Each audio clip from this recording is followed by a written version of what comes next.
Day 43 Bigg boss season 7 Malayalam. എന്തൊക്കെയാണ് ഈ ഒരു സീസണിൽ നടന്നുകൊണ്ടിരിക്കുന്നത്? വളരെ എന്താ പറയുക, ഒരു ഭയങ്കര പുച്ഛം, അല്ലെങ്കിൽ എന്താ പറയുക, വളരെ ഒരു കോണ്ടന്റും ഇല്ല. വളരെ ഡിസ്റ്റർബിങ് ആയിട്ടുള്ള ഈ കേസസ് പിടിച്ചിട്ട് അതൊരു വലിയ കോണ്ടന്റ് ആയിട്ട് ക്രിയേറ്റ് ചെയ്യുന്ന ബിഗ് ബോസ് ഹിസ്റ്ററിയിലെ ഏറ്റവും പത്തറ്റിക് ആൻഡ് വേഴ്സ്റ്റ് സീസൺ എന്ന ടൈറ്റിൽ കാർഡ് ഞാൻ ബിഗ് ബോസ് സീസൺ 7 തന്നെ കൊടുക്കും. 7 മലയാളം ബിഗ് ബോസിൽ ഹിസ്റ്ററിയിൽ ഏറ്റവും pathetic and the shittiest and the weakest and the bad and the എന്താ പറയുക, വളരെ മോശമായിട്ടുള്ള ഒരു സീസണാണ് season 7 big boss season Malayalam. എന്താ ഒന്നുമില്ല, വെറും അവിടെ എന്നെ അവിടെ പിച്ചി, എന്നെ ഇവിടെ തൊട്ടു, എന്നെ അവിടെ ഇങ്ങനെ വന്നു, എന്നെ അത് ചെയ്തു, ഇത് ചെയ്തു. അത് ഒരു പ്രോഗ്രസീവ് ചിന്താഗതി ഇല്ലാത്ത കുറെ എണ്ണം, ഒരു ഗെയിമിംഗ് മൈൻഡ് സെറ്റ് ഇല്ലാത്ത ഒരു 10-18 കോണ്ടസ്റ്റൻസ് ഫോർ നത്തിങ്. ഇവർക്ക് ആഴ്ചയിൽ ശമ്പളം കൊടുക്കുന്നുണ്ടല്ലോ, ഫോർ വാട്ട്? ഇമ്മാതിരി ഊള കോണ്ടന്റോ, ഇമ്മാതിരി ഊള ഷോ, അല്ലെങ്കിൽ ഇമ്മാതിരി ഊള പരിപാടികൾ കാണിച്ച് ഞങ്ങളെ പോലത്തെ ഓഡിയൻസിന്റെ സമയം കളയാനും മലയാളികളുടെ വില കളയാൻ വേണ്ടിയിട്ടുള്ള ഒരു ഷോ ആയി മാറിയിട്ടുണ്ട് ബിഗ് ബോസ് എന്നാണ് എനിക്ക് ഈ സീസണിനെ കുറിച്ച് പറയുന്നത്. ഒരു ക്വാളിറ്റി ഉണ്ടായിരുന്നു ഈ ഒരു ബിഗ് ബോസിന്, പക്ഷേ it has lost in Bigg boss season 7. വളരെ മോശം, വളരെ ലജ്ജാവഹമായിട്ടുള്ളൊരു ഷോ ആണ് ഇത്തവണത്തെ ബിഗ് ബോസ്. എന്നിട്ട് എല്ലാ വീക്കെൻഡ് എപ്പിസോഡിലും മാതിരി ഊള ടോപ്പിക്കായിട്ട് ഇത്രയും വലിയ ലെജൻഡ്, ആ ഒരു വലിയൊരു മഹാ വന്നിട്ട് ഇതിനെക്കുറിച്ച് സംസാരിക്കുന്ന ആലോചിക്കുമ്പോൾ ഐ ഫീൽ ബാഡ്. എനിക്ക് തന്നെ മോശം, എനിക്ക് തന്നെ ഐ ഫീൽ വെരി അൺകംഫർട്ടബിൾ. ഒന്നുമില്ല, എന്നെ ഇവിടെ തൊട്ടു, എന്നെ അത് ചെയ്തു, എന്നെ ഇത് ചെയ്തു. ഗെയിമിംഗ് ഇല്ല, മൈൻഡ് ഗെയിം ഇല്ല, ഒരു ടീം വർക്ക് ഇല്ല, ചുമ്മാ ഒരു എന്താ പറയുക, ഒരു ജാതി വൃത്തികെട്ട ഒരു സീസണാണ് ബിഗ് ബോസ് സീസൺ 7 ഇത്തവണ നടന്നുകൊണ്ടിരിക്കുന്നത്. ഇന്നലെ ഈവനിങ്ങിൽ നടന്ന ഒരു കാര്യമാണ് റെന ഫാത്തിമ, അതായത് ആര്യന്റെ ബെഡിൽ ആദ്യം നെവിൻ വന്ന് കിടന്നു, അവർ ചവിട്ടി പുറത്താക്കി. Aryan was already frustrated and എന്താണ്, മുക്കൾ ഭയങ്കര ടയേർഡുമാണ്. ഓൾറെഡി നെവിൻ അവിടെ വന്ന് കിടന്നു, നെവിന് ചവിട്ടി കൊടുത്തു, നെവിൻ ഇറങ്ങിപ്പോയി. അതിന് പിന്നാലെ റെന ഫാത്തിമ കയറി വന്ന് കിടന്നു. ആൻഡ് ദ റീസൺ മൂപ്പരാള് പറയുന്നതെന്ന് വെച്ച് കഴിഞ്ഞാൽ, അവൾക്ക് അതൊരു ഫണ്ണായിട്ട് തോന്നി, സോ അവള് ആര്യന്റെ ബെഡിൽ വന്ന് കിടന്നു. അതുകൊണ്ടാണ് റെന അവിടെ വന്ന് കിടന്നതെന്നാണ് റെനയുടെ the way why she what she said was, അതായത് മൂപ്പരാൾക്ക് ഒരു ഫൺ പാട്ട് വേണം, ഫണ്ണി ആയിക്കണം. സോ ആര്യന്റെ ബെഡിൽ ആര്യനെ ഇറിറ്റേറ്റ് ചെയ്യാൻ വേണ്ടി ടീസ് ചെയ്യാൻ വന്നിട്ട് ആര്യന്റെ ബെഡിൽ കിടന്നു. അപ്പൊ ആര്യ വന്നിട്ട് മൂപ്പരാളെ ബോഡിയിൽ ഒന്ന് ടച്ച് ചെയ്യാണ്ട് ഒരു ചെറിയൊരു ഡിസ്റ്റൻസ് ഇതിൽ ഇങ്ങനെ വന്ന് കിടന്നു. അതായത് മൂപ്പരാൾ ഓൾറെഡി ഫ്രസ്ട്രേറ്റഡ് ആണ്. ഐ എം നോട്ട്, ഇവിടെ ഞാൻ ഒരാളെ നല്ലതോ ഒരാളിവിടെ ചീത്തയോ ഒന്നും ഞാൻ പറയുന്നില്ല. റെന ഉണ്ടാക്കിയ ഒരു സംഭവം, അതിൽ നിന്നുണ്ടായ ഒരു മണ്ടത്തരങ്ങൾ, രാവിലെ തന്നെ എന്നെ അവൻ ഇങ്ങനെ ബെഡിന്റെ മേലെ വന്ന് ഇങ്ങനെ കയറുന്നു. കരച്ചിലോ കരച്ചില്, ഫോർ വാട്ട്?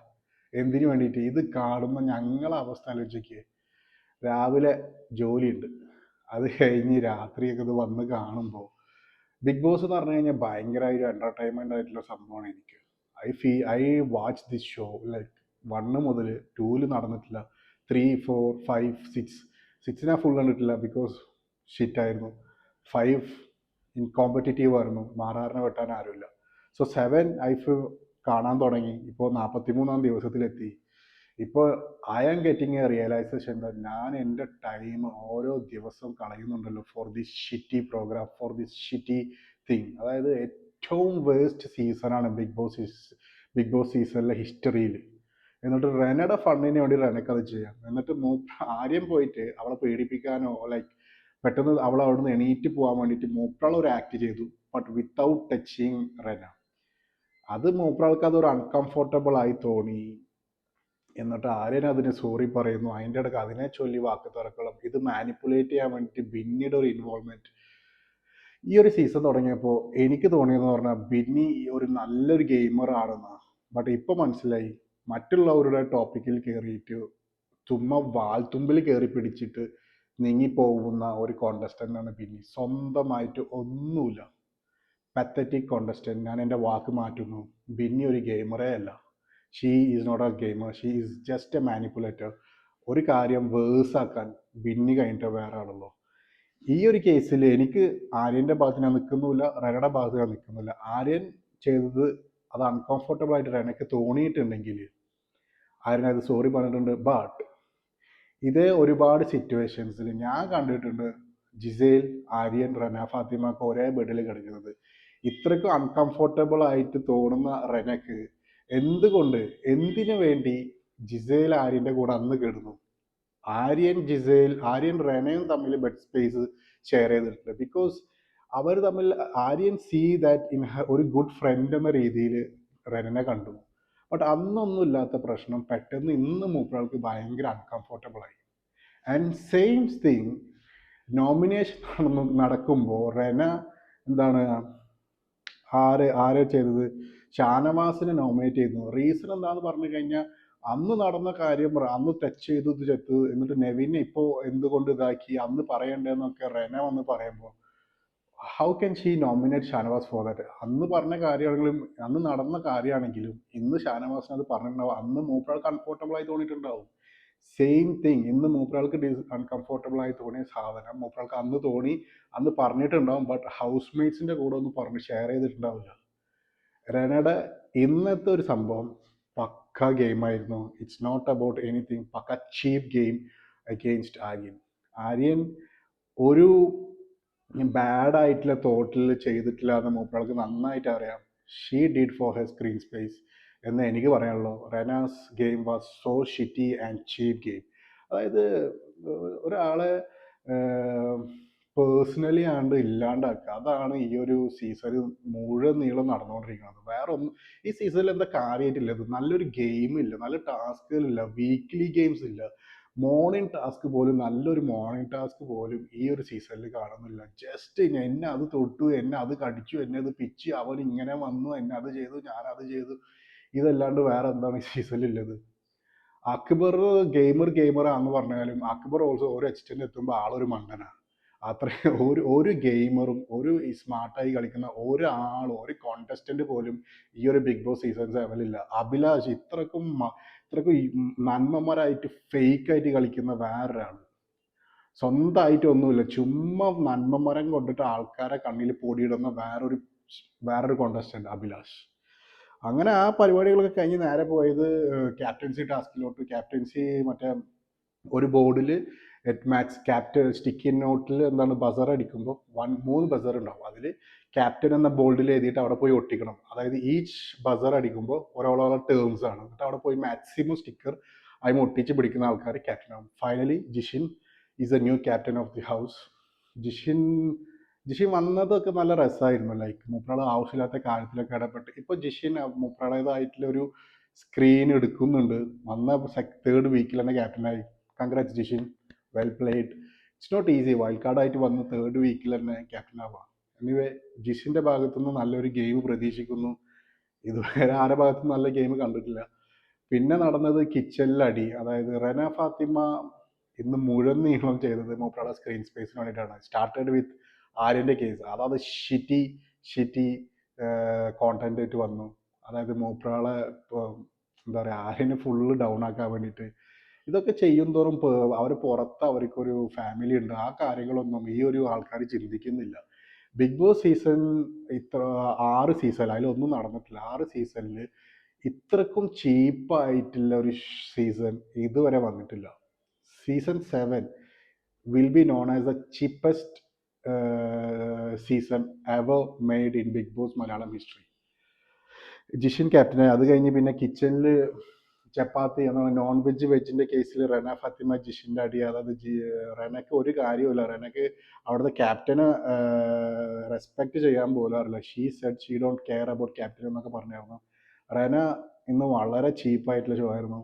ഈവൻ ചപ്പാത്തി ആവശ്യമില്ലാത്ത വെജ് നോൺ വെജ് കേസിലൊക്കെ ചുമ്മാ അടികൂടി വെറുതെ മൂപ്പർക്ക് സ്ക്രീൻ സ്പേസിന് വേണ്ടി തന്നെ അടി ഉണ്ടാക്കിയിരുന്നത്. പിന്നെ അതിൻ്റെ ഇടയ്ക്ക് പിന്നെ നിങ്ങളെല്ലാവരും പ്രൊമോയിൽ കണ്ട ഒരു നെവിൻ ഒരു മല്ലിയില എടുത്തായിരുന്നു എന്താണ് കിച്ചണിന്ന്. ആകെ 1-2 ഷാനവാസ് ചുമ്മാ ഓവർ റിയാക്ട് ചെയ്തതായിട്ടാണ് എനിക്ക് തോന്നിയത്. നെവിൻ ഇത് ഇടയ്ക്കിടയ്ക്ക് ചെയ്യുന്നതാണ്. ബട്ട് ഷാനവാസ് വാനും ഇത്രയും പ്രതികരിക്കേണ്ട ആവശ്യം അതിലുണ്ടെന്ന് തോന്നിയിട്ടില്ല. ഓവർ എക്സസ് ആയിട്ട് ഫുഡ് എടുക്കുമ്പോൾ യെസ് നിങ്ങൾ റിയാക്ട് ചെയ്യണം. ബട്ട് ഒരു രണ്ടൊരു മല്ലിയില സാധനം എടുത്തതിന് ഷാനവാസ് റിയാക്ട് ചെയ്യണം. എന്നിട്ട് അവിടുത്തെ പ്രോപ്പർട്ടി എറിഞ്ഞ് പൊട്ടി. ലൈക്ക് ഷാനവാസിൻ്റെ ഇത് കൊണ്ട് തന്നെയാണ് അത് പൊട്ടിയത്. അതിന് I hope Lalettan would give anything for Shanavas. പിന്നെ നടന്നത് നോമിനേഷൻ ആയിരുന്നു. ഇത്തവണത്തെ നോമിനേഷനിൽ ബിഗ് ബോസ് കൊടുത്തത് 8 ഓപ്പൺ നോമിനേഷൻ, ബാക്കി ക്ലോസ്ഡ്, അതായത് കൺഫഷൻ റൂമിൽ വെച്ചിട്ട് 8 നോമിനേഷൻ ഓപ്പണിൽ ചെയ്തത് ജിഷിൻ, ആദില, അക്ബർ, അനു, ബിന്നി, നെവിൻ ഇവരൊക്കെയാണ് ഓപ്പൺ ആയിട്ട് നോമിനേറ്റ് ചെയ്തത്. എന്നിട്ട് ഇത്തവണ നോമിനേഷനിലുള്ള ആൾക്കാർ ഒന്ന് നൂറ, ബിന്നി, ആര്യൻ, ആദില, ഷാനവാസ്, നെവിൻ, സാബുമാൻ, റന ഫാത്തിമ, ലക്ഷ്മി. എന്തായാലും ടഫായിട്ടുള്ളൊരു വീക്ക് തന്നെ ആയിരിക്കും ഓഡിയൻസിന്. ആർക്ക് വോട്ട് ചെയ്യണമെന്ന് അറിയില്ല. കാരണം നൂറ, ആദില ഒരുമിച്ച് വന്നിട്ടുണ്ട്. സോ വോട്ട് സ്പ്ലിറ്റ് ചെയ്യാൻ പറ്റില്ല. സോ ഓഡിയൻസ് എന്താണ് ഈ വീക്ക് ചെയ്യാൻ പോകുന്നത് കണ്ടു തന്നെ അറിയണം. എൻ്റെ ഒരു ഇതിൽ ഇതുവരെ എന്താണ് ഒരു കോൺട്രിബ്യൂഷനും കൊടുക്കാത്ത ഒരാളുണ്ട്, സാബുമാൻ. ഞാൻ 3 പേരെ പറയാം ഇതിൽ. എൻ്റെ ഒരു 3 പേര് എന്ന് പറഞ്ഞാൽ ഒന്ന് സാബുമാൻ, 2 കഴിഞ്ഞ ഒരു വീക്കിലത്തെ ഏറ്റവും മോശം പ്രകടനം, മോശം ജഡ്ജിമെൻ്റൽ തിങ്ങും, മോശം ബിഹേവിയർ, ആണുങ്ങളെ മൊത്തം എന്താണ് ഒരു മോശപ്പെട്ട എന്താണ് പോർട്രേ ചെയ്യാൻ നോക്കിക്കഴിഞ്ഞാൽ ലക്ഷ്മി. പിന്നുള്ളത് ആദില. ആദില നല്ലൊരു ഗെയിമറാണ്, ബട്ട് ഗെയിമറല്ല, ആദില സ്മാർട്ടാണ്, ബട്ട് അതിൽ കുറച്ചായിട്ട് ഡൗൺ ആണ്. എന്താണെന്നറിയില്ല. ഫസ്റ്റൊക്കെ ആദില നല്ല പീക്ക് ലെവലിലായിരുന്നു. പിന്നെ നൂറൊന്ന് പീക്കിലോട്ട് എത്തിയപ്പോൾ ആദില ഭയങ്കര ഡൗൺ ആയി തുടങ്ങി. ഈ ഒരു 3 പേര് അല്ലേ, ഇനിയിപ്പോൾ നെവിൻ, ഈ ഒരു 4 പേരിൽ ഒരാളായിരിക്കും ഈ വരുന്ന ആഴ്ചയിൽ ഔട്ടാവാന്നാണ് എൻ്റെ ഒരു പ്രഡിക്ഷൻ. ആദില, സാബുമാൻ, ലക്ഷ്മി, നെവിൻ ഇതിലൊരാൾ. ബാക്കി എല്ലാവരും സേഫ് ആവും. ബൈ ദ വേ അക്ബർ ഇത്തവണ നോമിനേഷനിൽ സേഫ് ആയിട്ടുണ്ട്.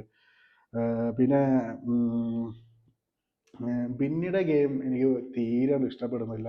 ജിമ്മി നല്ലൊരു ഗെയിമറാവുന്ന ഫസ്റ്റ് ഇനീഷ്യൽ സ്റ്റേജിലൊക്കെ ഞാൻ പറഞ്ഞായിരുന്നു, ബട്ട് വളരെ ചീപ്പായിട്ട് മൂപ്പർക്ക് ബാക്കിയുള്ളവരെ കേസിൽ കയറിയിട്ട് മുഴുകും വള്ളിമ കയറി പിടിച്ച് നിൽക്കാനാണല്ലോ. സ്വന്തമായിട്ട് ഒരു ഗെയിമില്ലാന്ന് Binny has proved again and again. ഭയങ്കര മാനിപ്പുലേറ്ററാണ്, ചീപ്പായിട്ടുള്ളത്. മൂപ്പരാളുടെ സാധ്യതയ്ക്ക് വേണ്ടിയിട്ട് മൂപ്പരാൾ എന്തും ചെയ്യും. Like even she will betray her best friend in any ഓരോരോ ചെറിയ കേസസിൽ. പിന്നെ ടുവേർഡ്സ് ദ എൻഡ് മറ്റെന്താണ് സെയിം ആ റന ഫാത്തിമ ആര്യൻ്റെ കേസ് തന്നെ. റന ഫാത്തിമ അത് ചെയ്തത് പക്ക പത്തറ്റിക് സ്ക്രീൻ സ്പേസിന് വേണ്ടി തന്നെയാണ്. ദാറ്റ് ഈസ് എന്നാണ് എനിക്ക് ഇതുവരെ തോന്നിയത്. ഇവൻ ആര്യൻ അത് സോറി പറഞ്ഞെങ്കിലും ആ സോറി പറഞ്ഞിട്ട് മൂപ്പറാൾക്ക് അത് മാറിയിട്ടില്ല. പിന്നെ ആര്യൻ ആ സോറി പറയേണ്ട ആവശ്യമില്ലല്ലോ എന്നാണ്. എന്നിട്ട് ആര്യൻ അവിടെ ഒരു ഇമ്മച്യൂർഡ് ആയിട്ടുള്ള പേഴ്സൺ തന്നെയാണ്. That everyone knows. മൂപ്പറാൾ ഭയങ്കര ഇമ്മച്യൂർഡാണ്. ബട്ട് മൂപ്പറാളെ ഇൻറ്റൻഷൻ ഒരിക്കലും തെറ്റായിട്ട് ഇതുവരെ തോന്നിയിട്ടില്ല, എനിക്കിതുവരെ തോന്നിയിട്ടില്ല. പെണ്ണുങ്ങളോടുള്ള ബിഹേവിയർ മൂപ്പറാൾ towards everyone, that is good. But ഇന്ന് ബിന്നി അത് തിരിച്ച് വളച്ച് ഓടിച്ച് വേറൊരു രീതിയിലോട്ടാകാൻ നോക്കിയിട്ടുണ്ട്. Binny is so pathetic. എന്താ പറയുക, വളരെ വൃത്തികെട്ടൊരു മാനിപ്പുലേറ്ററാണ്. I am not liking Binny's game nowadays. Towards എൻ്റെ അഭിലാഷ് ഓനിയലൊക്കെ ചുമ്മാ ബിന്നിലൂടെ സംസാരിക്കുന്നു. ബിന്നി വലിയ കാര്യത്തിൽ എന്തൊക്കെ ഡയലോഗ് അടിക്കുന്നുണ്ട് എന്നൊക്കെ പറഞ്ഞിട്ട്. അഭിലാഷിൻ്റെ റിയൽ ഫേസ് ഇതൊന്നും അല്ല എന്നാണ് എനിക്ക് തോന്നുന്നത്. വളരെ നന്മപരമായിട്ട് ഈ സൈഡിൽ കൂടെ ഇങ്ങനെ പോകുന്നുണ്ട് 43 ദിവസമായിട്ട്. ഇതൊക്കെയാണ് വീക്ക് ഡേ 43 നടന്നത്. എന്താ പറയുക, ഈ ഷോ കാണാനൊരു ഒരു ഗുമ്മോ ഒരു കളറോ ഒന്നും ഇപ്പോൾ ഈടായിട്ടില്ല. Like I don't feel like watching this show nowadays because of this shitty things. അതായത് എന്നെ പിടിച്ചു, എന്നെ കയറി വന്ന്, എന്നെ എങ്ങനെ തൊട്ടു, എന്നെ എങ്ങനെ കയറി, എന്തുവാണ് ഈ പ്രോഗ്രസീവ് ചിന്താഗതി, മൈൻഡ് സെറ്റ്, പ്രോഗ്രസീവ് തോട്ട് എന്നൊക്കെ പറഞ്ഞിട്ടുള്ള ലേബലിൽ വന്ന സീസൺ 7 ടോപ്പിക്കും കാര്യങ്ങളും വിഷ്വലും ഒക്കെ ഡെയിലി വന്നുകൊണ്ടിരിക്കുന്നത് ആ പഴയ കാലത്തെ ബ്ലാക്ക് ആൻഡ് വൈറ്റിലെ ആ സെയിം തിങ്കിങ്, സെയിം സാധനങ്ങൾ തന്നെയാണ്. അതിലെവിടെയാണ് പ്രോഗ്രസീവ് ചിന്താഗതി? I don't know. ഓക്കെ, പോയി വരാം. ശുഭരാത്രി, ഗുഡ് നൈറ്റ്.